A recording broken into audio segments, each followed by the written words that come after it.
Hi there, welcome to Stories Shorten the Road.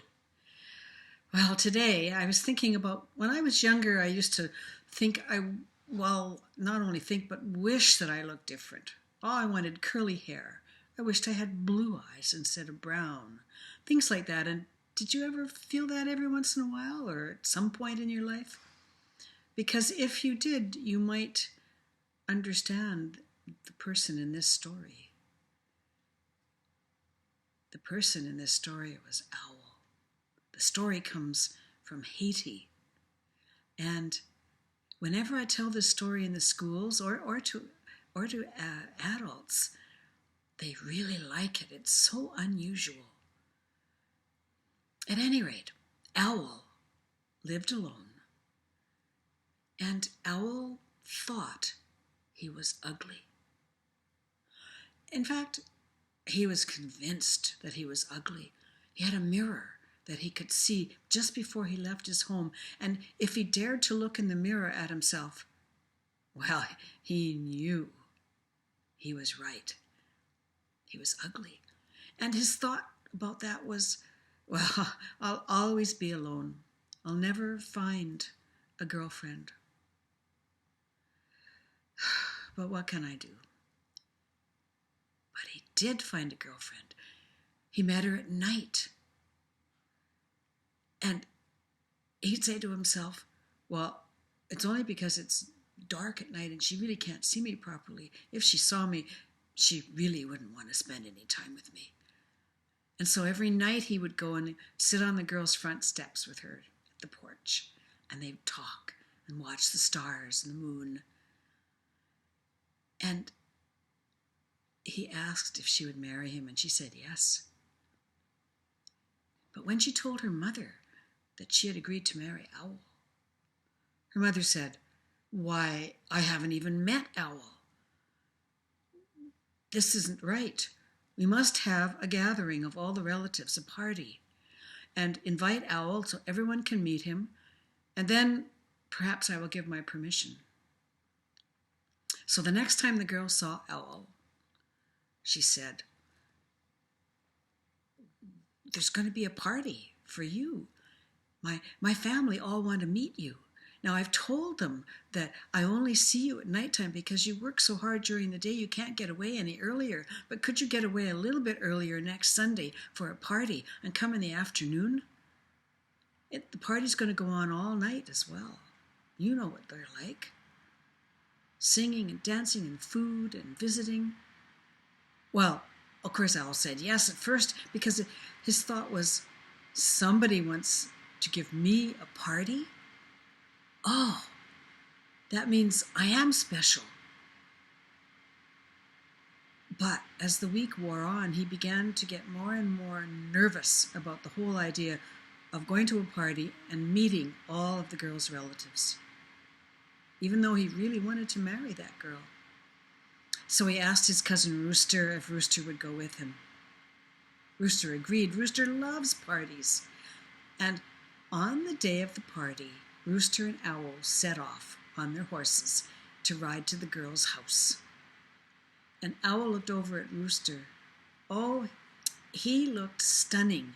Every feather was combed, and everything was just perfect on him. And he rode so handsomely on his horse that Owl, he was overcome again with shyness, and he said, Rooster, you go on ahead and make my excuses. Tell them I was held up and I'll be along later as soon as I can." But Rooster said, "Owl, this is your party. Come with me now. I can't possibly let them see me. I'll come later when it's dark. Please, Rooster, go ahead." "All right." And Rooster went ahead, and Owl went back to his house, and he found a hat that could come down and almost hide his face with a big, big brim. In fact, even if it didn't hide his face, it would cast a shadow so that the rest of his face would be in shadow. And he waited until the sun was sinking low in the sky and it was getting dusk. And he put the hat on and he rode to the girl's house. Well, when she saw him, she took him by the hand and she led him through the house out into the back garden where there was the party lights and the music. Thank goodness you finally came, Owl. Everybody wants to meet you. Why do you have a hat on? Well, I had something stuck in my eye and I just was afraid that the bright lights would bother it, so I'm just going to have to keep my hat on. There's no other thing for it. That's okay, said the girl. Come, let's dance. And she took him, and they danced, and they danced. But Owl said, excuse me for a minute. And he went over to Rooster, and he said, Rooster, don't forget to crow just before the sun rises. I have to be warned so I can get away. I always do that, Rooster. Why would I not do it? This morning for you. Of course I'll do it. And the girl came and grabbed Owl again, and they danced, and they danced, and they danced. And then Owl got worried again, and he broke away from the girl, and he went over to Rooster where he was dancing, and he said, Rooster, you will remember to crow before the dawn light comes, will you? Of course, said Rooster, of course I'll remember. Go and have fun with your girl. And on, all through the night, the dancing went on. And, Owl did enjoy himself, but he was still a little nervous and edgy. And then finally, the first rays of the sun in the morning came across the garden.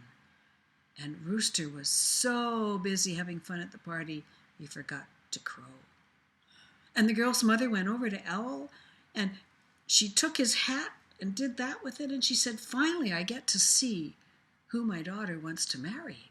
No, said Owl, and he put his hands up in front of his face, and he ran for his horse.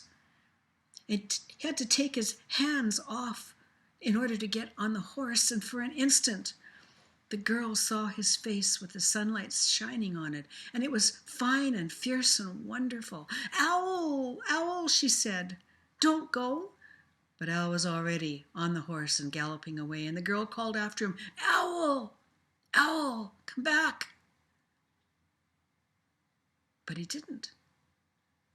And for many nights afterwards, the girl sat on the front porch on the steps in the dark, waiting for Owl, listening for the sound of his call. And Owl never came back. And so, in the end, the girl married Rooster. Now, he was a fun-loving chap, and she was reasonably happy married to him. But still, throughout her life, every once in a while, when she'd be sitting on the front porch of their house on the steps in the dark, she'd listen for the sound of an owl, and she would wonder where her owl was.